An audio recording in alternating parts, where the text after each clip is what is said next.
ಬರುತ್ತೆ. And Satan also deceives people that you can secretly sin and still God will accept you. ಸೈತಾನ ಇನ್ನೊಂದು ವಂಚನೆ ಮಾಡ್ತಾನೆ, ನೀವು ರಹಸ್ಯವಾಗಿ ಪಾಪ ಮಾಡಬಹುದು, ಆದ್ರೂ ದೇವರು ನಿನ್ನನ್ನು ಸ್ವೀಕರಿಸ್ತಾರೆ. When Jesus comes back, ಯೇಸು ಸ್ವಾಮಿ ಬಂದಾಗ what is he going to judge? ಏನು ಅವ್ರು ನ್ಯಾಯ ತೀರ್ಮಾನ ಮಾಡ್ತಾರೆ? Is he going to judge how many times you went to church? ನೀವು ಎಷ್ಟು ಸಲ ಸಭೆಗೆ ಹೋದ್ರಿ ಅಂತ ನ್ಯಾಯ ತೀರ್ಮಾನ ಮಾಡ್ತಾರೆ? Whether you sang in the choir? ನೀವು ಆ ಕೊಯರ್ನಲ್ಲಿ ಹಾಡುಗಳನ್ನ ಹಾಡಿದ್ರಿ ಅಂತ? Whether you played some instrument in the church? ನೀವು ಸಭೆಯಲ್ಲಿ ಆ ಒಂದು ಸಂಗೀತ ಸಾಧನಗಳನ್ನ ನುಡಿಸಿದ್ರ ಅಂತ? Whether you gave money to the church? ನೀವು ಸಭೆಗೆ ನೀವು ಹಣವನ್ನ ಕೊಟ್ಟರು ಅಂತನಾ? He is not going to judge any of these things. ದೇವರು ಇದನ್ನ ಎಲ್ಲ ನ್ಯಾಯ ತೀರ್ಮಾನ ಮಾಡೋದಿಲ್ಲ. Let me show you what Jesus is going to judge when he comes back. ಯೇಸು ಸ್ವಾಮಿ ಬಂದಾಗ ಏನನ್ನ ನ್ಯಾಯ ತೀರ್ಮಾನ ಮಾಡ್ತಾರೆ ಅಂತ ನಾನು ಕಲಿಸಲಿಕ್ಕೆ ಇಷ್ಟಪಡ್ತೀನಿ. It's good to know it now. ನಾವು ಇವಾಗಲೇ ತಿಳ್ಕೊಳ್ಳೋದು ಬಹಳ ಮುಖ್ಯ. 1 Corinthians 4 verse 5. 1 ಕೊರಿಂಥ 4:5. If you have a Bible with you, please turn to this verse. ಈ ವಚನವನ್ನ ತಿರುಗಿಸಿ ನೋಡಿ, ನೀವು ನಿಮ್ಮಲ್ಲಿ ಬೈಬಲ್ ಇದೆ. It's a very important verse. ಬಹಳ ಮುಖ್ಯವಾದ ವಚನ ಇದು. The final day of judgment is like the final examination of school. ನಾವು ಶಾಲೆಗಳಲ್ಲಿ ಕಡೆಯ ಪರೀಕ್ಷೆ ಇರುತ್ತಲ್ಲ, ಹಾಗೆ ನಾವು ನ್ಯಾಯ ತೀರ್ಮಾನ ದಿವಸ ಕೂಡ 10th standard, matriculation, SSLC, final examination. 10ನೇ ತರಗತಿ, SSLC ಕಡೆಯ ಪರೀಕ್ಷೆ. That is the final judgment of God is like that. ಹಾಗೆ ನ್ಯಾಯ ತೀರ್ಮಾನ, ಕಡೆಯ ನ್ಯಾಯ ತೀರ್ಮಾನ ಹಾಗಿರುತ್ತೆ. And supposing the examination board says, ಅಲ್ಲಿ ಎಕ್ಸಾಮಿನೇಷನ್ ಬೋರ್ಡ್ ಅವರು ನಿರ್ಧಾರ ಮಾಡುವಂತ SSLC board, SSLC board says, this year we are going to give you all the question papers before the examination. ನಿಮ್ಮ ಪರೀಕ್ಷೆಗೆ ಮೊದಲೇ ಆ ಪ್ರಶ್ನೆ ಪತ್ರಿಕೆಗಳನ್ನು ನಿಮಗೆ ಕೊಡಲ್ಪಡುತ್ತೆ ಅಂತ ಹೇಳಿದ್ರೆ, all the students will be so happy. ಎಲ್ಲ ವಿದ್ಯಾರ್ಥಿಗಳು ಬಹಳ ಸಂತೋಷ ಪಡ್ತಾರೆ. Free. ಬಹಳ ಉಚಿತವಾಗಿ ಕೊಡ್ತೀವಿ. We are going to give you the exam question paper before the examination. ಒಂದು ಪರೀಕ್ಷೆಯ ಮೊದಲೇ ನಾವು ಪ್ರಶ್ನೆ ಪತ್ರಿಕೆಗಳನ್ನು ಕೊಡ್ತೀವಿ. That is what is written in 1 Corinthians 4:5. ಅಲ್ಲಿ ಇಲ್ಲಿ ಬರೆದಿರುವಂತದ್ದು 1 ಕೊರಿಂಥ 4:5. What question will come in the final judgment day? ಕಡೆಯ ಒಂದು ನ್ಯಾಯ ತೀರ್ಮಾನ ದಿವಸ ಯಾವ ಪ್ರಶ್ನೆ ಬರುತ್ತೆ? What is the important question that will come in the final day? ಕಡೆಯ ದಿವಸ ಏನು ಪ್ರಶ್ನೆ ಬರುತ್ತೆ ಅಂತ. You're being given the question paper for the final examination now. ಆ ಒಂದು ಕಡೆಯ ಪರೀಕ್ಷೆಗೆ ಇವಾಗಲೇ ನಿಮ್ಮ ಪ್ರಶ್ನೆ ಪತ್ರಿಕೆ ಕೊಡಲ್ಪಟ್ಟಿದೆ. Prepare for it. ಅದಕ್ಕೆ ಸಿದ್ಧರಾಗಿರಿ. Okay, verse 5. 5ನೇ ವಚನ. 1 Corinthians 4 verse 5. 1 ಕೊರಿಂಥ 4:5. When the Lord comes, middle of that verse, ಮಧ್ಯದಲ್ಲಿ ಕರ್ತನು ಬರುವ ತನಕ, and judges, the first thing he will judge is the hidden things in darkness. ಮೊದಲನೇದಾಗಿ ಏನು ತೀರ್ಮಾನ ಮಾಡ್ತಾನೆ, ಆತನು ಕರ್ತಲೆಯಲ್ಲಿರುವ ಗುಪ್ತ ಕಾರ್ಯಗಳನ್ನು ಬೆಳಕಿಗೆ ತರುವನು. And then second he will judge the motives of people's hearts in what they did. ಹೃದಯದ ಯೋಚನೆಗಳನ್ನು ಪ್ರತ್ಯಕ್ಷಪಡಿಸುವನು. Not what they did, but why they did it. ಏನ್ ಮಾಡಿದ್ರು ಅಂತಲ್ಲ, ಯಾಕೆ ಮಾಡಿದ್ರು. Not what they preached. ಏನು ಬೋಧನೆ ಮಾಡಿದ್ರು ಅದಲ್ಲ. But why did they preach? ಯಾಕೆ ಬೋಧನೆ ಮಾಡಿದ್ರು? Did they preach to make money or did they preach to get honor for themselves? ಜನರಿಂದ ಗೌರವ ಪಡ್ಕೊಳ್ಬೇಕು ಅಥವಾ ಹಣ ಪಡ್ಕೊಳ್ಬೇಕು ಅಂತ ಬೋಧನೆ ಮಾಡಿದ್ರು. That will be more important than what they preach. ಅವರು ಏನ್ ಪ್ರಸಂಗ ಮಾಡಿದ್ರು ಅನ್ನೋದು ಮುಖ್ಯ ಅಲ್ಲ, ಯಾಕೆ ಪ್ರಸಂಗ ಮಾಡಿದ್ರು ಮುಖ್ಯ. Not did they come to church, but why did they come to church? ಅವರು ಯಾರು ಸಭೆಗೆ ಬಂದ್ರ ಅನ್ನೋದು ಮುಖ್ಯ ಅಲ್ಲ, ಯಾಕೆ ಸಭೆಗೆ ಬಂದ್ರು. To show their face or to glorify God? ದೇವರಿಗೆ ಮಹಿಮೆ ಮಾಡ್ಲಿಕ್ಕೆ ಇಲ್ವಾ ಮುಖ ತೋರಿಸಲಿಕ್ಕೆ? First of all, the things hidden in darkness. ಮೊದಲನೇದಾಗಿ ಕತ್ತಲೆಯಲ್ಲಿ ಗುಪ್ತ ಕಾರ್ಯಗಳು. So God will judge not what this person did in public. ದೇವರು ಏನು ನ್ಯಾಯ ತೀರ್ಮಾನ ಮಾಡ್ತಾರೆ, ಈ ವ್ಯಕ್ತಿ ಸಾರ್ವಜನಿಕವಾಗಿ ಏನು ಮಾಡಿದ್ರು ಅದಲ್ಲ. Not how holy he looked in the church. ಸಭೆಯಲ್ಲಿ ಎಷ್ಟು ಪವಿತ್ರನಾಗಿ ಕಾಣಿಸ್ದ ಅದಲ್ಲ. That is not what God is going to judge. ದೇವರು ಅದನ್ನ ನ್ಯಾಯ ತೀರ್ಮಾನ ಮಾಡೋದಿಲ್ಲ. He is going to judge what is this man doing in the darkness. ಏನನ್ನ ನ್ಯಾಯ ತೀರ್ಮಾನ ಮಾಡ್ತಾರೆ, ಈ ವ್ಯಕ್ತಿ ಕತ್ತಲೆಯಲ್ಲಿ ಏನು ಮಾಡ್ತಾನೆ ರಹಸ್ಯವಾಗಿ. Okay, he had a smartphone. ಅವನಿಗೆ ಒಂದು ಸ್ಮಾರ್ಟ್ ಫೋನ್ ಇತ್ತು ಅವನ ಹತ್ರ.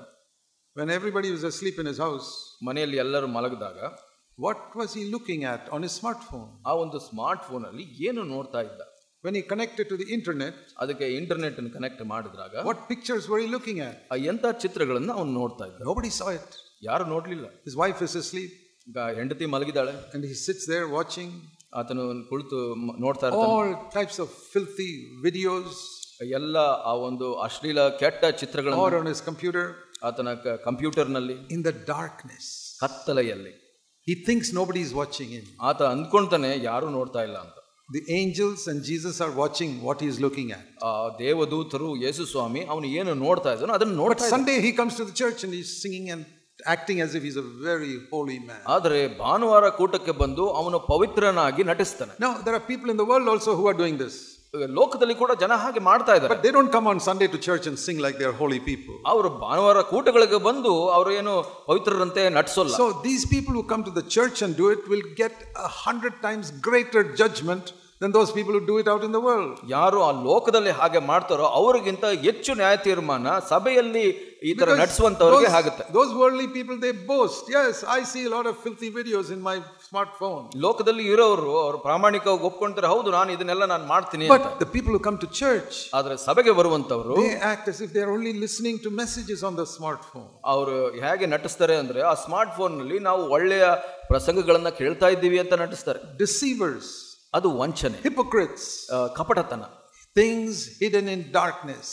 ಆ ಒಂದು ಕತ್ತಲೆಯಲ್ಲಿ ಗುಪ್ತ ಕಾರ್ಯಗಳು. Most important question in the final examination. ಕಡೆಯ ಪರೀಕ್ಷೆಯಲ್ಲಿ ಕೇಳುವಂತ ಬಹಳ ಮುಖ್ಯವಾದ ಪ್ರಶ್ನೆ. It doesn't matter whether you're a pastor or an elder in a church, if you're doing those things, God will judge you very severely. ನೀವು ಸಭೆಯಲ್ಲಿ ಒಬ್ಬ ಸಭಾಪಾಲಕ ಆಗಿರಬಹುದು ಅಥವಾ ಹಿರಿಯನಾಗಿರಬಹುದು, ಯಾರೇ ಆಗಿದ್ರು ಇನ್ನೂ ಹೆಚ್ಚಿನ ನ್ಯಾಯ ತೀರ್ಮಾನ. A very respected brother in the church, God doesn't care for that. ನೀವು ಸಭೆಯಲ್ಲಿ ಬಹಳ ಎಲ್ಲರಿಂದ ಗೌರವ ಪಡೆಯುವಂತ ಒಬ್ಬ ಸಹೋದರನಾಗಿದ್ರೆ ಅದು ಕೂಡ ದೇವರು ಗಣಿಸೋದಿಲ್ಲ. In your office where you signed something false to make some more money, office ನಲ್ಲಿ ಯಾವುದೋ ಒಂದು ಸಹಿ ಹಾಕ್ತೀರಾ ಹೆಚ್ಚು ಹಣ ಗಳಿಸಲಿಕ್ಕೆ, or cheated somebody in very clever way to make some money, ಚಾತುರ್ಯವಾಗಿ ಎಲ್ಲೋ ಒಂದು ಮೋಸ ಮಾಡಿ ಹಣ ಹೆಚ್ಚು ಪಡ್ಕೊಳ್ಳಿಕ್ಕೆ. there's a lot of cheating that goes on in business.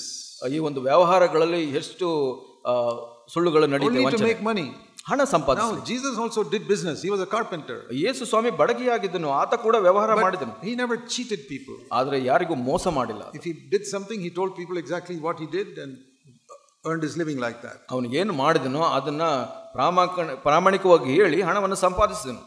But if there are things hidden in darkness in your life, ನಿಮ್ಮ ಜೀವಿತದಲ್ಲಿ ಯಾವುದಾದರೂ ರಹಸ್ಯವಾಗಿ ಗುಪ್ತ ಕಾರ್ಯಗಳು, that is the most important question that will come up in the final day. ಕಡೆಯ ದಿವಸದಲ್ಲಿ ಬರುವಂತ ಬಹಳ ಮುಖ್ಯವಾದ ಪ್ರಶ್ನೆ ಇದು. In the church in CFC we preach about that. ಅದರ ಬಗ್ಗೆ CFC ಸಭೆಗಳಲ್ಲಿ ನಾವು ಪ್ರಸಂಗ ಮಾಡ್ತೇವೆ. That the things hidden in darkness you must cleanse from your life. ನಿಮ್ಮ ಗುಪ್ತ ಕಾರ್ಯಗಳಲ್ಲಿ ರಹಸ್ಯ ಜೀವಿತದಲ್ಲಿ ಇರುವಂತದ್ದನ್ನ ನೀವು ಶುದ್ಧಪಡಿಸಬೇಕು. You must repent of that. ಅದರಿಂದ ಮಾನಸಾಂತರ ಪಡಬೇಕು. All the bad things, ಎಲ್ಲ ಕೆಟ್ಟ ವಿಷಯಗಳು. Then there are certain good things hidden in darkness. ಅಲ್ಲಿ ಕೆಲವು ಗುಪ್ತ ವಿಷಯ ರಹಸ್ಯದಲ್ಲಿ ಒಳ್ಳೆಯ ಕಾರ್ಯಗಳು ಇರುತ್ತೆ. You gave without anybody seeing you gave some money for God's work. ದೇವರ ವಾಕ್ಯಕ್ಕೆ ಯಾರು ನೋಡದೇ ಇರೋ ರೀತಿಯಲ್ಲಿ ರಹಸ್ಯವಾಗಿ ಕೊಟ್ಟಿರ್ತೀರ. Nobody knew it. ಯಾರಿಗೂ ಗೊತ್ತಿಲ್ಲ. People thought you never gave anything. ಜನರು ಅನ್ಕೊಳ್ಬಹುದು ನೀವೇನು ಕೊಟ್ಟೇ ಇಲ್ಲ ಅಂತ. In the day of judgment, God shows how many thousands of rupees you gave for God's work and people will be surprised.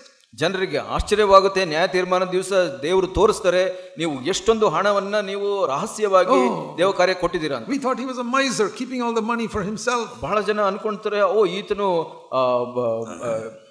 ಒಬ್ಬ he loved money and ಹಣವನ್ನ ಪ್ರೀತಿ ಹಣವನ್ನು ಯಾರಿಗೂ ಕೊಡದೇ ಇರುವಂತ ಜಿಪುಣ ಅಂತ. Now we see that he gave so much for the work of God. ಇವಾಗ ಗೊತ್ತಾಗ್ತಾ ಇದೆ ದೇವರ ಕಾರ್ಯಕ್ಕೆ ಎಷ್ಟು ಹಣವನ್ನು ಕೊಟ್ಟಿದ್ದಾನೆ. We get a surprise. ಅವರಿಗೆಲ್ಲ ಆಶ್ಚರ್ಯವಾಗುತ್ತೆ. Like the other surprise you get when you see this holy man was watching filthy things at home. ಇನ್ನೊಂದು ಆಶ್ಚರ್ಯ ಈ ಗುಪ್ತ ರಹಸ್ಯವಾಗಿ ಕೆಟ್ಟ ಕಾರ್ಯಗಳನ್ನು ಮಾಡೋನ್ನ ನೋಡಿ ಆಶ್ಚರ್ಯವಾಗುತ್ತಲ್ಲ ಹಾಗೆ. Please remember, ನೀವು ದಯವಿಟ್ಟು ನೆನಪಿಟ್ಕೊಳ್ಳಿ, in the day of judgment the things hidden in darkness will come out. ನ್ಯಾಯ ತೀರ್ಮಾನ ದಿವಸ ನೀವು ಯಾವುದೆಲ್ಲ ಕತ್ತಲೆಯಲ್ಲಿ ಗುಪ್ತವಾಗಿ ಮುಚ್ಚಲ್ಪಟ್ಟಿದೆ ಅದು ಬರುತ್ತೆ. The devil deceives the whole world saying no nothing will happen, don't worry. ಆದರೆ ಸೈತಾನನು ಎಲ್ಲರನ್ನು ವಂಚಿಸ್ತಾನೆ, ಏನೂ ಆಗೋದಿಲ್ಲ ಆಕೆ. No, God will not do that. ದೇವರು ಹಾಗೆ ಮಾಡೋದಿಲ್ಲ. That's what he told Eve. ಹಾಗೆ ಅವಳಿಗೆ ಕೂಡ ಹೇಳಿದನು. Has God said that you will die if you eat this? ದೇವರು ಹೇಳಿದ್ರ ನೀವು ತಿಂದ್ರೆ ಸಾಯ್ತೀಯ ಅಂತ? You will not die, don't worry, God will not punish you like that. ಇಲ್ಲ, ನೀನು ಸಾಯೋದಿಲ್ಲ, ದೇವರು ಹಾಗೆ ಶಿಕ್ಷೆ ಕೊಡೋದಿಲ್ಲ. All the problem in these 6,000 years came upon this world because Eve believed the lie of the devil. ಈ ಎಲ್ಲ ಭೂಲೋಕದಲ್ಲಿ ಚರಿತ್ರೆಯಲ್ಲಿ ಬಂದಂತ ಎಲ್ಲ ಸಮಸ್ಯೆಗೆ ಕಾರಣ ಏನಂದ್ರೆ ಹವ್ವಳು ಆತನ ವಂಚನೆಯ ಮಾತನ್ನು ನಂಬಿದ್ಲು. Deceiver of the whole world. ಆತನು ಲೋಕವೆಲ್ಲ ವಂಚಿಸುವಂತ